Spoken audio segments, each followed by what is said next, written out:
In the village of Nora, the land flowed with abundance, where golden fields of wheat stretched endlessly, and the river beside the village sparkled under the sun's embrace.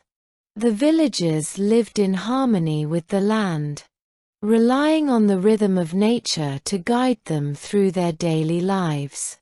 Among them lived a beautiful and humble young woman named Mina, known for her kindness, grace, and deep connection to the earth. Her life was simple, guided by a sense of peace and the loving embrace of her family.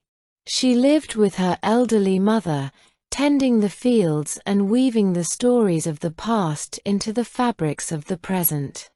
One evening, as the sun dipped behind the horizon, casting its last golden rays across the village, Mina had a strange dream. In this dream, the river that had nourished their village for generations began to churn and roar, its waters swirling violently as though it had awakened from a deep slumber. A figure rose from the river's depths, its body made of swirling water, mist, and light. It was Sahil, the river god, whose name had been passed down through generations but whose presence had not been felt by the villagers in centuries. His voice echoed like thunder, shaking the very earth beneath her feet. "Mina," he spoke, his voice both distant and intimate, "I have been watching over you, and I see the purity of your heart. Your life is simple, but your spirit is strong. I offer you a gift, something that will change your world. You will bear a child, one whose birth will bring healing to your people and strength to your village. But be warned, this gift is both a blessing and a curse. Your daughter will possess a great power, the power to heal, but also to control. She will be a child of divine origin, and with that comes great responsibility." Mina, though deeply moved, was overwhelmed by the words of the river god. "What do you mean by control?" she asked, her voice trembling. Sahil's eyes, dark and endless like the depths of the river, shimmered with an ancient wisdom. "The child will not only heal, but also influence the hearts and minds of those around her. She will have the power to sway emotions, to bend the will of the people. Your village will come to rely on her, and in time, you will all come to see her as a beacon of hope or a symbol of fear." Mina, despite her concerns, felt a sense of awe and wonder. The idea of a child who could heal, who could bring peace to the troubled village, was a gift too great to refuse. She agreed to the river god's promise, unaware of the dark forces that would soon be set in motion. As the days passed, the village seemed to thrive in its peaceful routine. The rivers ran clear, the crops flourished, and the villagers began to whisper of the miracle that Mina would soon bring into the world. The news of the divine child spread quickly, and people from neighboring villages began to travel to Nora, hoping to catch a glimpse of the child who would heal their sicknesses and ease their burdens. But Mina, though honored by the attention, felt a growing unease. The river god's words lingered in her mind like a shadow, and she found herself questioning the true nature of the power she had accepted. What if this miracle came at a cost too high to pay? Months passed, and the seasons shifted as they always did.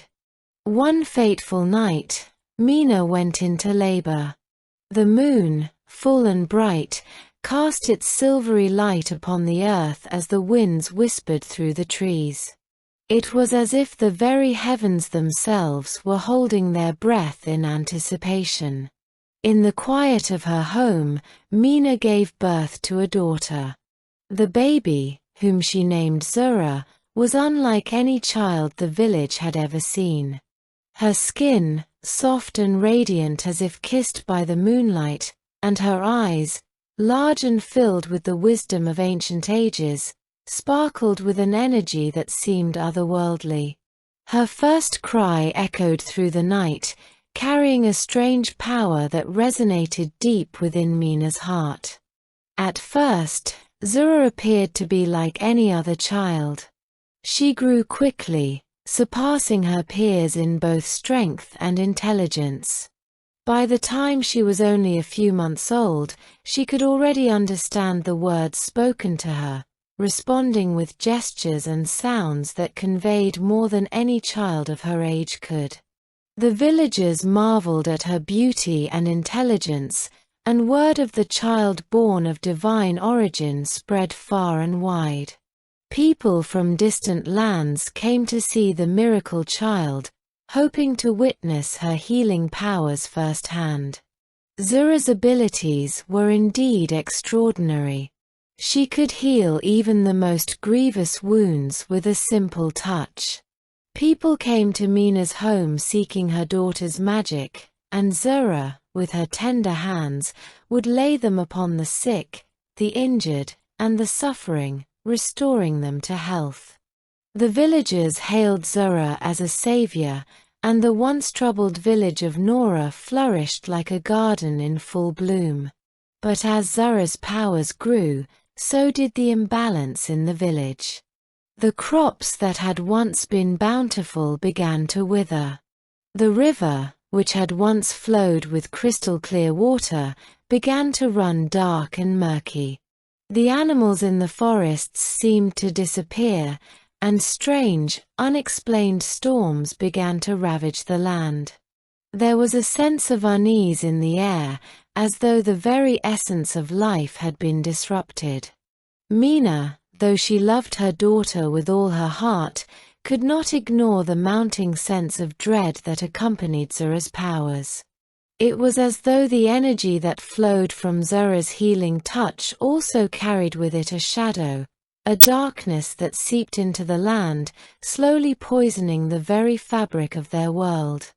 As the village grappled with the mysterious changes, a tragedy struck. Prince Adil, the young heir to the ruling family, fell gravely ill.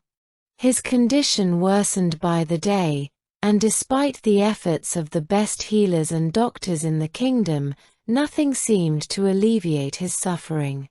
His skin grew pale, his strength withered, and his once vibrant spirit faded into a mere shadow of itself. The king and queen, desperate to save their only son, sent word to Mina, requesting that Zahra come to the palace to heal their beloved prince. The message filled Mina with a sense of dread, but she knew that this was the very reason Zahra had been born: to heal, to help. Still, she felt uneasy. The prince's illness seemed unnatural, and Mina wondered if Zahra's powers were enough to heal such a deep malady. Could her daughter truly save him, or would she, too, become entangled in the darkness that had already begun to consume their village? With a heavy heart, Mina agreed to bring Zahra to the palace. The prince was a symbol of hope for the people of Nora, and his recovery would bring peace to the troubled land. But Mina had begun to question whether Zahra's healing powers were truly a gift or a curse. She feared that the prince's fate might be sealed, not by the sickness that had gripped him, but by the very power Zahra wielded. When Zahra arrived at the palace, the prince lay in his chamber, pale and feverish, his body racked with tremors. His parents looked on in desperate hope as Zahra approached him, her small hands hovering over his chest. For a moment, nothing seemed to happen.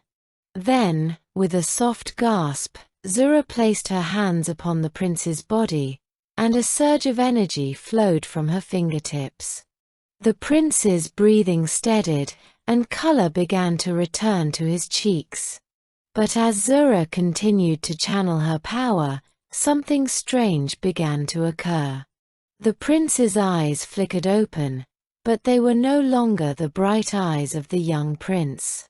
They were dark, hollow, as if something else had taken hold of his soul. The healing light that had once been a source of hope began to turn to shadow.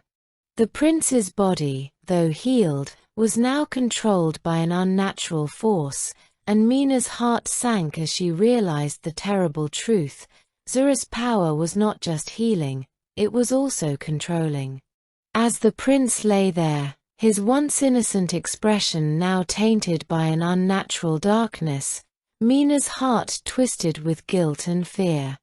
She had brought Zahra to the palace with the hope of saving the prince, but now she feared that the same power that had healed him had also consumed him.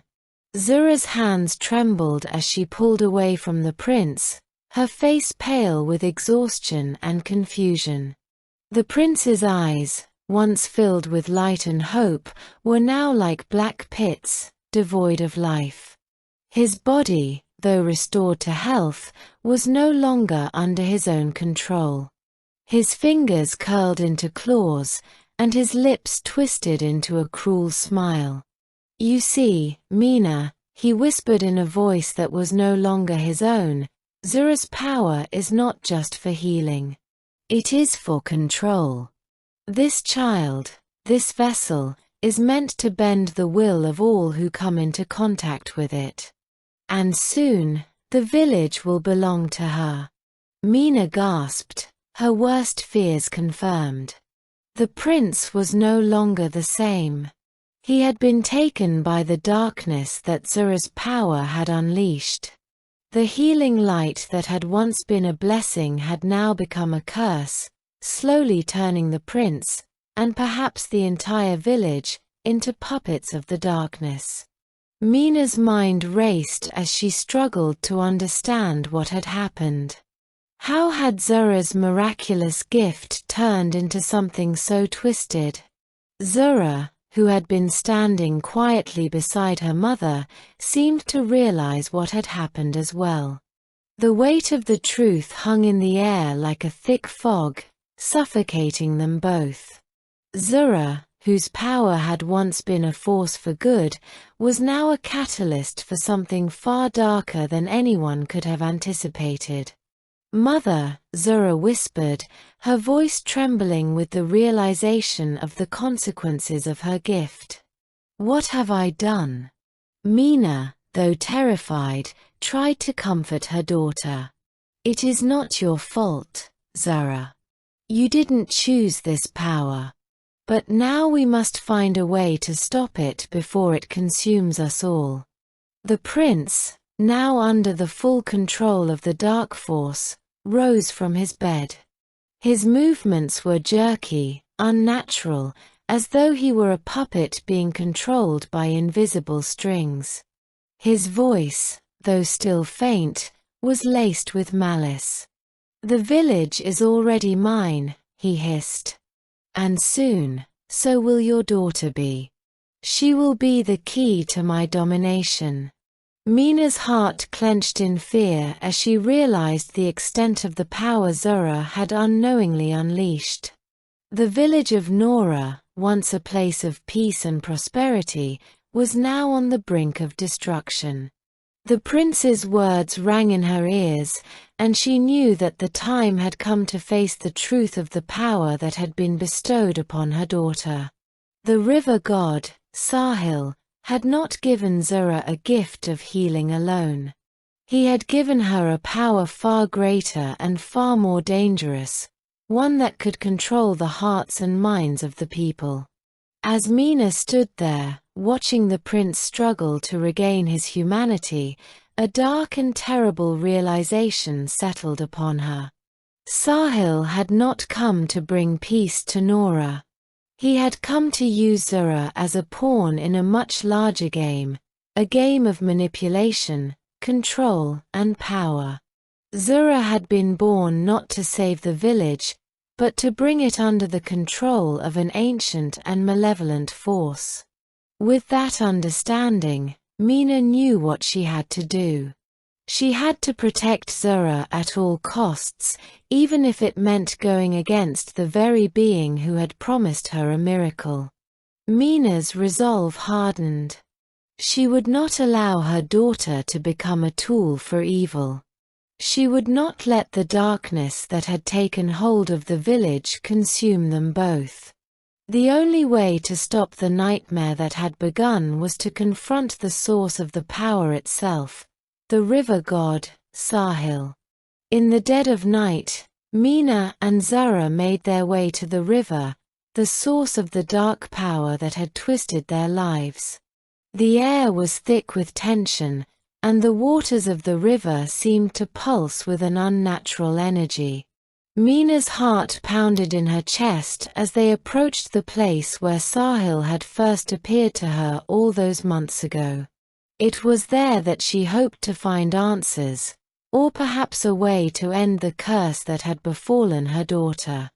As they reached the riverbank, the waters began to churn violently, and a figure rose from the depths. It was Sahil, his form now fully revealed in its true, terrifying shape. No longer the benevolent river god, Sahil appeared as a towering, malevolent sorcerer, his eyes glowing with an eerie light. "You come to me now, Mina," he sneered, his voice filled with both amusement and disdain.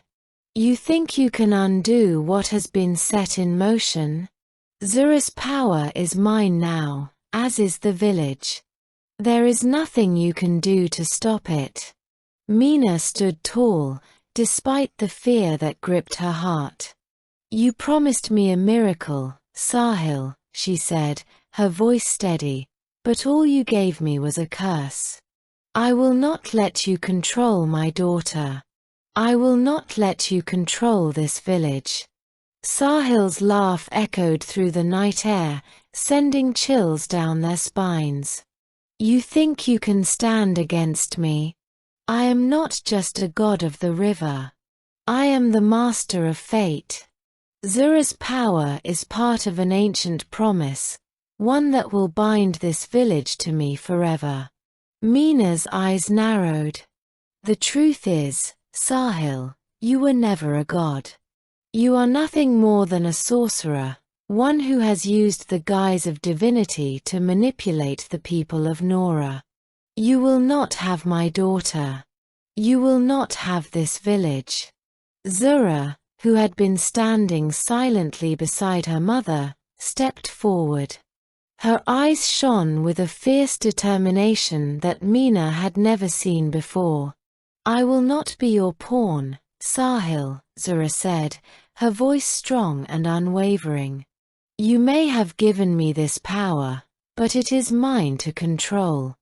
And I choose to use it to free the village, not to enslave it." Sahil's eyes flared with rage. "You are nothing but a child, Zahra. You cannot comprehend the forces you are tampering with. Your power is mine to command." But Zahra, fueled by love for her mother and her people, reached deep within herself and tapped into the core of her power.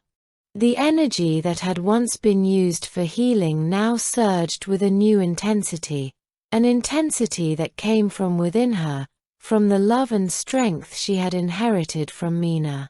She focused all her energy on the dark force that had taken hold of the prince, and with a single, powerful wave, she shattered the bond that had ensnared him. The prince's body crumpled to the ground, free from the dark influence that had held him captive. His eyes returned to their natural color, and he gasped for air as though waking from a long, suffocating dream. Sahil, now enraged by the loss of control over Zahra, attempted to retaliate, but Zahra's power, fueled by her own will and the love of her mother, was unstoppable.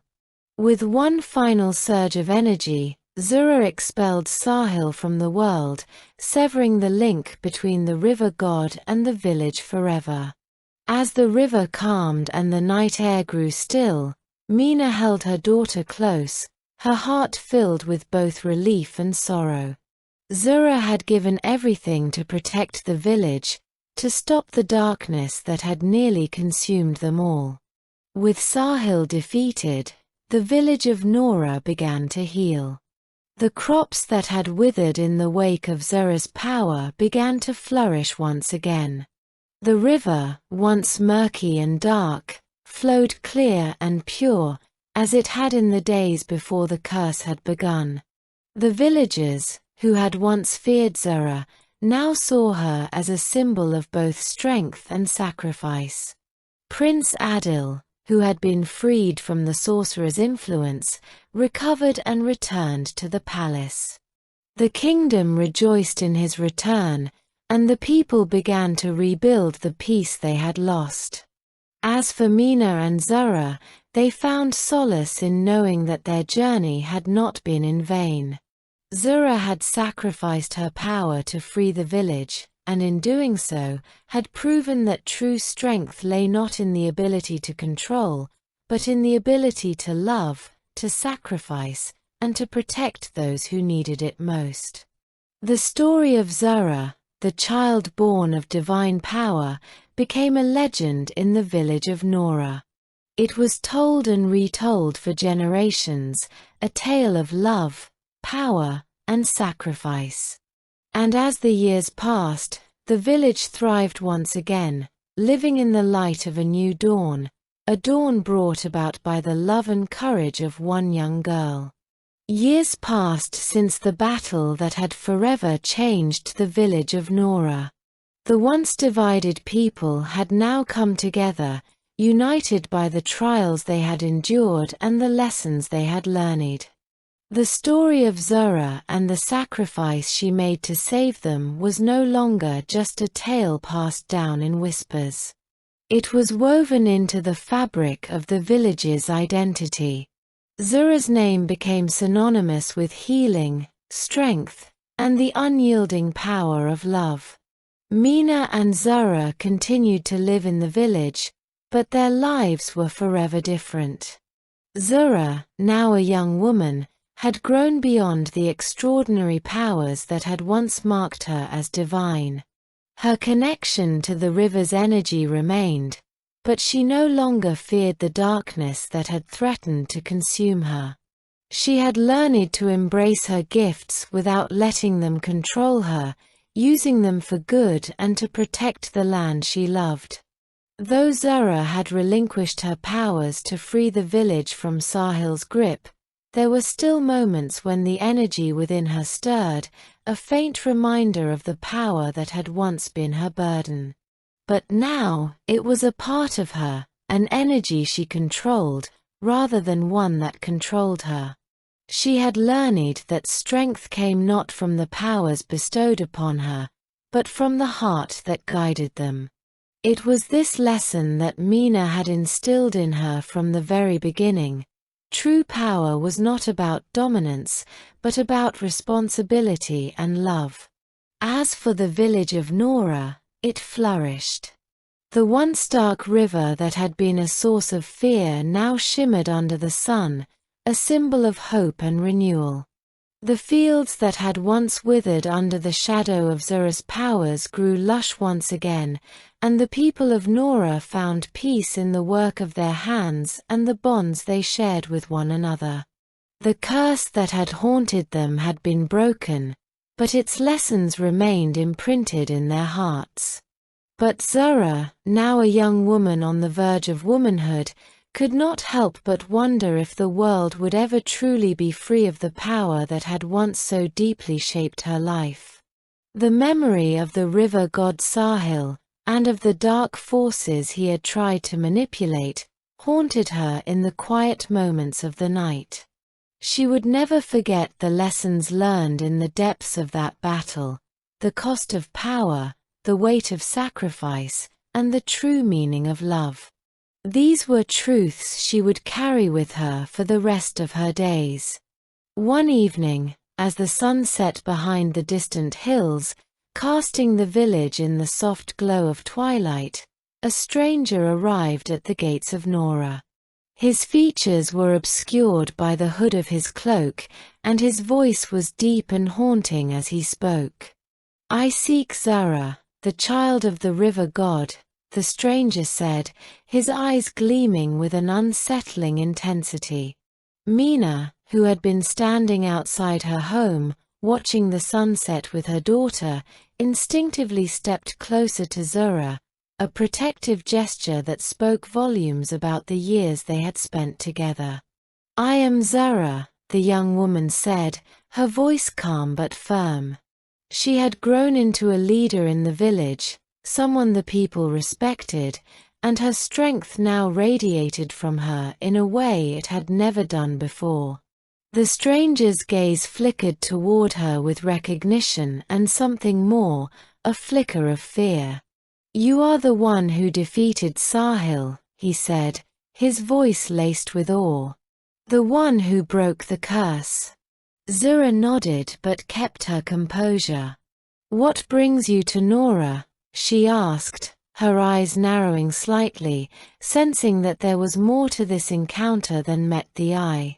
The stranger hesitated, then stepped forward, lowering his hood to reveal his face. It was older, worn, and lined with years of travel, but his eyes betrayed an undeniable sense of urgency. "I come with a warning," he said. "There are others like Sahil, others who seek to control the power of the river, to claim it for themselves. The balance you restored is fragile, and there are forces at work that you cannot yet see." Zahra's heart tightened at the stranger's words. She had known, deep down, that the battle with Sahil was not the end of the struggle. Power, true power, could not simply vanish. It was a force that could not be easily contained, and those who sought it would always come for it. Mina, sensing her daughter's growing unease, placed a hand on Zahra's shoulder.